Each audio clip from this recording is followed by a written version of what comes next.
দর্শক আপনাদেরকে অনেক শুভেচ্ছা। আমি এখন ঈদে পাইলস রোগীদের খাদ্যাভ্যাস কী হবে এটা নিয়ে কিছু কথা বলতে চাই। কারণ ঈদের সময় আমরা অনেক অনুষ্ঠান হয়, অনেক প্রোগ্রাম হয় এবং খাদ্যের অনেক বেশি আহামরি রকম খাদ্য চলে আসে। সেই ক্ষেত্রে পাইলস রোগীরা সব ধরনের খাদ্য গ্রহণ করবেন কিনা এটা নিয়ে অনেক কনফিউশন থাকে, জানার থাকে। কারণ কী খাদ্য তার জন্য উপকারী হবে। তো আমরা জানি যে পাইলস রোগীদের জন্য আঁশযুক্ত খাবার খুবই গুরুত্বপূর্ণ বা ফাইবারযুক্ত খাবার খুবই গুরুত্বপূর্ণ। কারণ এই খাবারগুলো খেলে মলটা নরম হয় এবং পাইলস রোগীরা স্বস্তি বোধ করে। তো ফাইবারযুক্ত খাদ্য এইবারে ঈদে বেশি করে পাইলস রোগীদের গ্রহণ করতে হবে।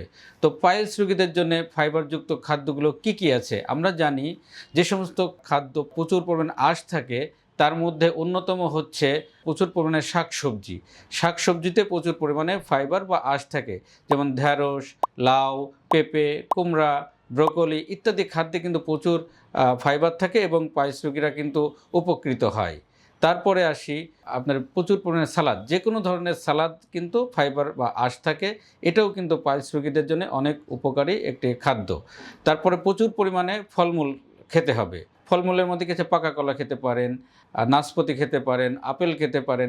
এগুলোতে কিন্তু প্রচুর পরিমাণে আঁশ থাকে এবং প্রচুর পরিমাণে ফলমূল, এজন্যে পাইলস রোগীরা বেশি করে গ্রহণ করবেন। প্রচুর পরিমাণে পানি পান করতে হবে। পানি পান না করলে কিন্তু পায়খানা শক্ত হয়, পায়খানা বা মল নরম হয় না। ফলে প্রচুর পরিমাণে পানি পান করতে হবে। এর সাথে যদি পাইলস রোগীরা ব্যায়াম করেন এবং শরীরচর্চা করেন সেক্ষেত্রেও কিন্তু বেশি উপকৃত হবেন। এবং সবথেকে আরেকটি বেশি গুরুত্বপূর্ণ হচ্ছে লাল মাংস বা মশলাযুক্ত খাদ্য এবং বেশি ভারী খাদ্য, বেশি গুরুপাক রান্না, এই জিনিসগুলো একটু অ্যাভয়েড করতে হবে। তাহলে আমরা দেখি কি যে আঁশযুক্ত খাদ্য বেশি গ্রহণ করে, শাকসবজি বেশি গ্রহণ করে, ফলমূল বেশি খেয়ে, পানি বেশি খেয়ে এবং লাল মাংস যেমন বিফ, মাটন এইগুলো যদি অ্যাভয়েড করে পাইলস রোগীরা কিন্তু অনেক ভালো থাকবেন এবং সুস্থ বোধ করবেন।